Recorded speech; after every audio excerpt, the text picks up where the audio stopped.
It was late, and Michael Turner, an average American man in his late 30s, was on his way home after a long business trip.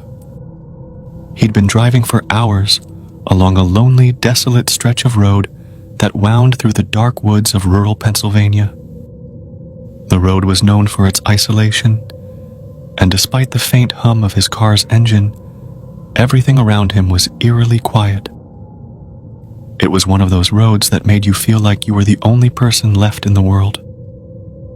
Michael had driven this route many times, but tonight, something felt off. He couldn't shake the uneasy feeling crawling under his skin. The headlights barely penetrated the darkness, and the trees, stretching on either side of the road like blackened sentinels, seemed to close in on him. Out of nowhere, a figure appeared in his headlights, standing by the side of the road. It was a woman, an old lady, hunched over with a cane in her hand. He didn't want to stop. It wasn't that he was afraid, but there was something strange about her presence. He'd heard of people being targeted by criminals who posed as innocent figures needing help, but the road was too quiet for that. The woman's slow, deliberate movements told him she wasn't in any kind of rush, and her old-fashioned clothes seemed a little out of place for this modern age. But then, she raised a hand, and Michael, against his better judgment, slowed down and rolled the window down. "Could you please give me a ride, dear?" Her voice cracked, but was still surprisingly soft. She had a slight accent that sounded almost foreign. "I'm headed to the little house up on the hill." Michael hesitated, but the vulnerability in her voice made him feel guilty for not helping. She was old, frail, definitely no threat. He sighed, unlocked the door, and gestured for her to get in. She climbed into the passenger seat with a slow, deliberate movement. Her hands were tremoring, and the scent of old perfume mixed with lavender filled the car. She gave him a polite nod as he resumed driving. "Thank you," she said, glancing at him with bright, piercing eyes. "I don't usually ask for rides, but it's a bit too far for me to walk at this age." Michael tried to be polite, though his unease hadn't completely vanished. "No problem at all. You live up ahead, then?" "Yes, dear," she replied, settling back in the seat. "I live alone. My family, well, they don't visit much anymore. They never really understood me." The conversation started off innocently enough. She spoke about the old house where she grew up, a large, beautiful estate that had once been full of life. Her voice had a strange, nostalgic quality as she recounted tales of her youth, full of laughter and love. "I was quite the beauty back in my day," she mused with a wistful sigh, her face briefly lighting up with an old but radiant smile. "Men would fall at my feet. It was a good life. But good things never last, do they, dear?" Michael, trying to make conversation, asked, "What happened? You said your family doesn't visit much anymore?" Her eyes darkened, and for a brief moment, her expression flickered, like something shifted behind those old eyes. "Oh, that's a long story," she said quietly, almost to herself. "A story I'd rather not tell, but you asked, so..." She paused, and then, as if gathering herself, continued. "I had a handsome husband.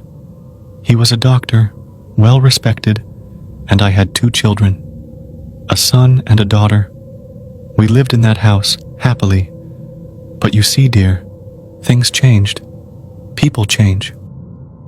Michael glanced at her, feeling his unease growing. The temperature in the car seemed to drop a few degrees. "There were things about them, things I didn't know," she said, her voice quivering slightly. "Things that, well, things that drove me to do what I had to do." Michael frowned, feeling the hairs on the back of his neck stand up. "What do you mean? What did you do?"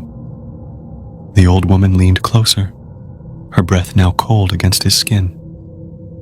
"You're curious, aren't you, dear? I can see it in your eyes. But you wouldn't believe me if I told you." Michael's knuckles whitened as he gripped the steering wheel.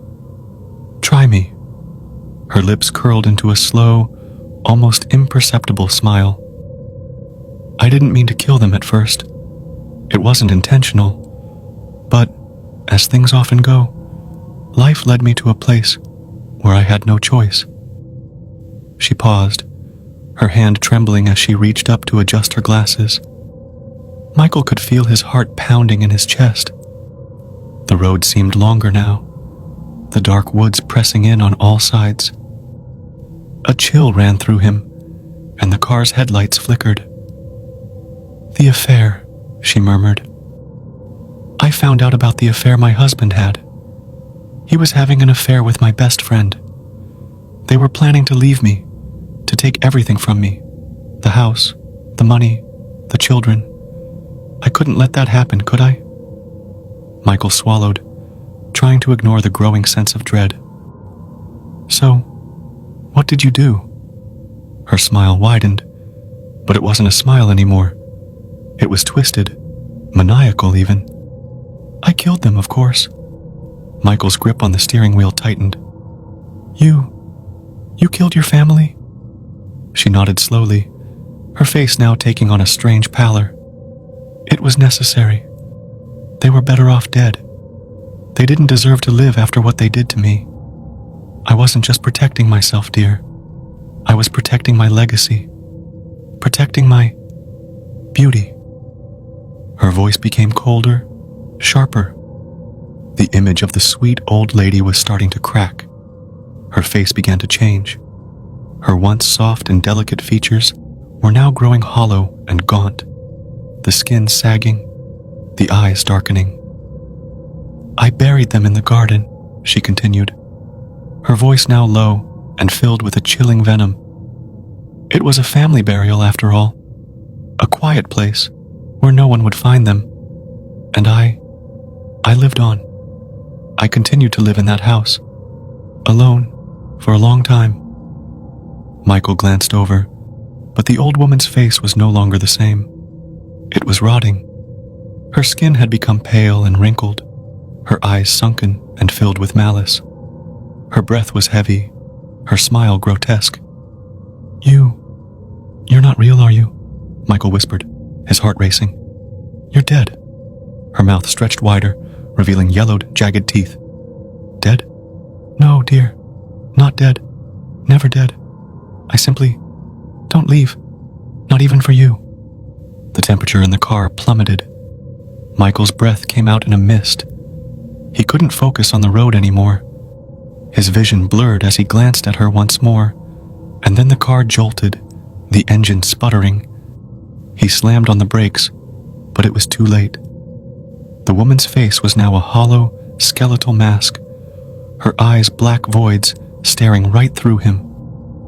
"This road," she whispered, her voice now a whisper of something ancient and evil. "This road is mine." And before he could scream, the woman lunged at him with a ferocity that no old woman could possess. Her cold, clammy hands wrapped around his throat, and the world went black.